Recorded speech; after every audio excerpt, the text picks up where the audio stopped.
students of the Vinod Gupta School of Management, IIT Kharagpur, had the privilege of hosting Ms. Sarda Bell, Country Group Head, Communication and Public Affairs, South Asia for BEAR. We had a really enlightening session today, ma'am, and now we would like to ask you a few questions relevant to the business leaders of tomorrow. First of all, thank you very much for having me here. I enjoyed, and I'm surprised after listening to me for 2 hours, you still have questions. Yes, please go ahead. Yes, ma'am. So the first question would be, for the benefit of our viewers, can you please elucidate what a typical work day looks like for a communication and public affairs professional? Okay, that's a brilliant question. If you remember, I had mentioned in the class that communicators are strategic business partners to the organization. A typical day for us would be to work with businesses and find out what news is there that needs to be carried out. For us, there are two key stakeholders for us. One is the internal stakeholder, which is the employees. They need to be updated on what is happening across the company, across the group. Right? If you are sitting in a corporate office, you may not know what is happening in the field.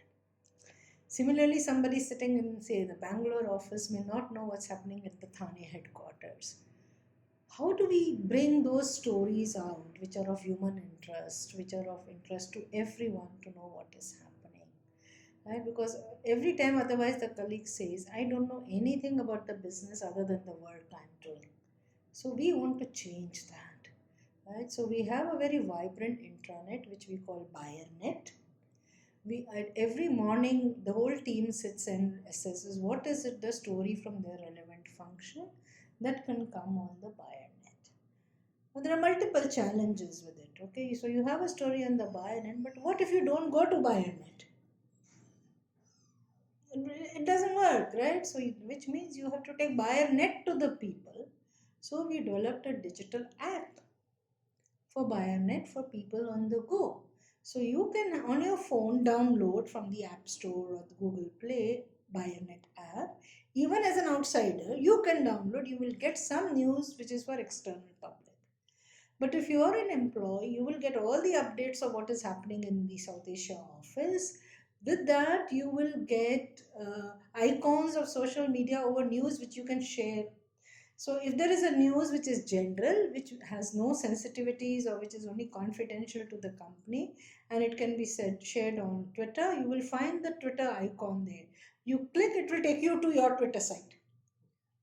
And you can copy paste the news. So we are giving you social media feeds, legally approved feeds, ready to post. Similarly for LinkedIn and everything.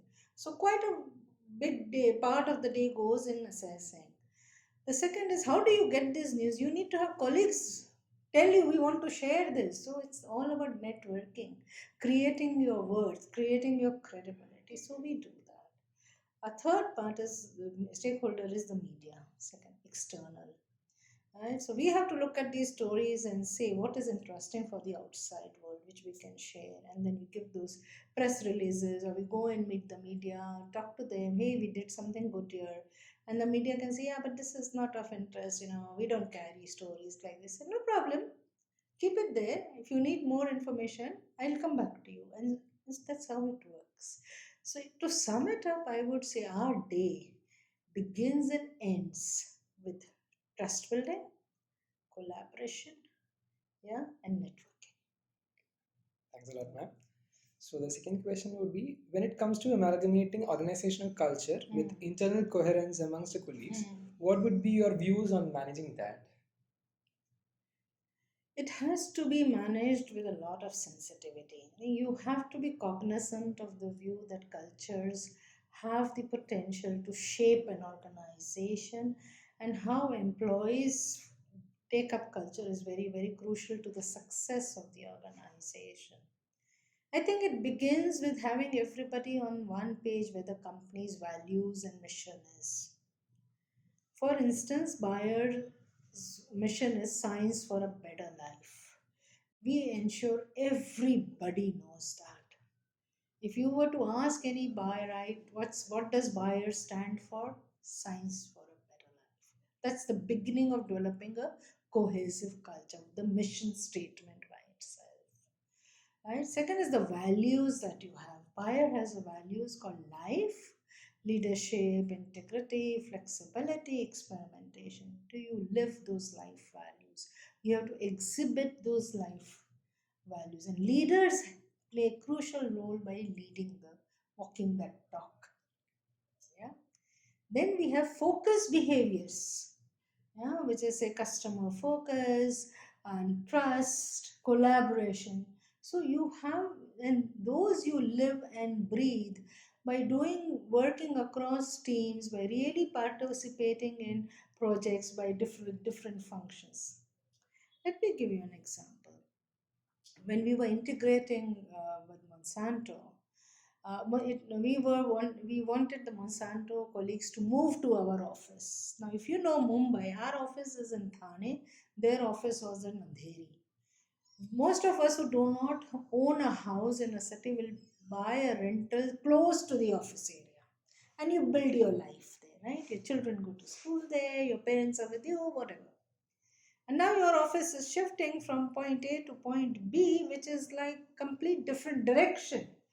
It is going to create a chaos, right? We had to get them to a level of being comfortable in the new office. Yeah? So what did we do? We assured them we will have bus services. We Wire already had, like 9 bus services. Now we have around 15 to take care of the new locations that came up with new colleagues. That's one. We drove a whole internal change management campaign which really focused on the office. What it meant, what are the office timings, what are the office policies, where was the cafeteria, where is the library, where is the gym.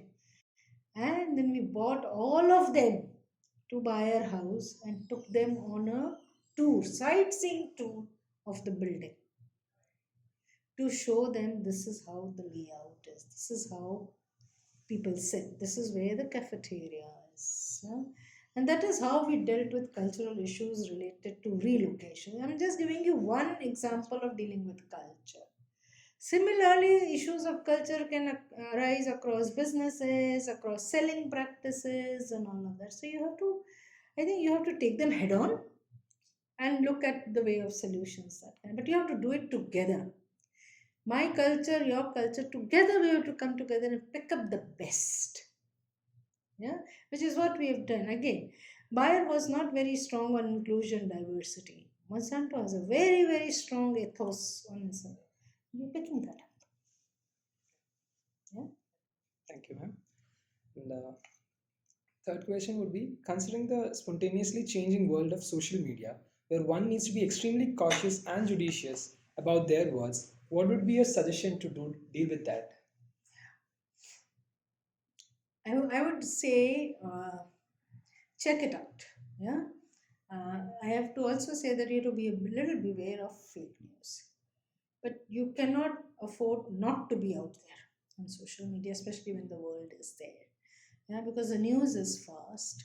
Everybody has an opportunity to pose their views and their opinions. So you are getting the audience feedback very, very quickly, and you can modify your responses very well. I think organizations cannot afford not to be on social media. Which platform do you want to be is a choice for you, right? Buyer, we encourage people to be on LinkedIn. In fact, we have a hashtag of our own called Team Buyer. And when anybody puts that hashtag Team Buyer, whether it's on Twitter, on Facebook, or on LinkedIn, globally the data analytics team picks it up. There's so many stories of buyer are circulating, right? I think social media is also an excellent platform to talk about the good things that are happening, right? You won an award. Now, no media is going to be interested in it, but you won it because of one, two, three, your tenacity, your leadership, or your creativity. You did something. The people out there who are hungry to know all this. You have a captive audience out there in social media. So I think social media can be used appropriately. If you combine that with having social listening tools where you're able to pick up the murmurs of discontentment or negative feedback and know who's doing what, that is an added boost where then you can, strategically decide which country, what audience, what message, and work upon that. So, but definitely need to be on social media. And the final question would be, ma'am, how has been your experience with the Vinodutta School of Management, IIT Kharagpur, and what would be your advice for the future managers of the country? I'm no one to give advice, okay, but I really enjoyed being with the students. It makes me feel young. It makes me up to date with what is the young mind of today thinking. And I was really surprised when I saw the list of topics that the students threw up at me. It's a combination of curiosity, it was a combination of interest, it was a combination of, at the top of the mind topic, politics in office, say for example, leadership in office, sustainability. And if the young generation is speaking of, for us as someone who are at the leadership level, it's for us to understand and see how do we ensure our offices, our work cultures are attuned to accommodate such diverse thinking and are attuned to accommodate the new thinking that the young generation has. So for me, it was a very learning experience. Thank you for inviting me. Thanks a lot, ma'am. Thanks a lot for the enriching session that we have had, and thanks a lot for taking out time off your busy schedule to coming over all the way over here and interacting with us. Thank you so ma'am. much. Thank you.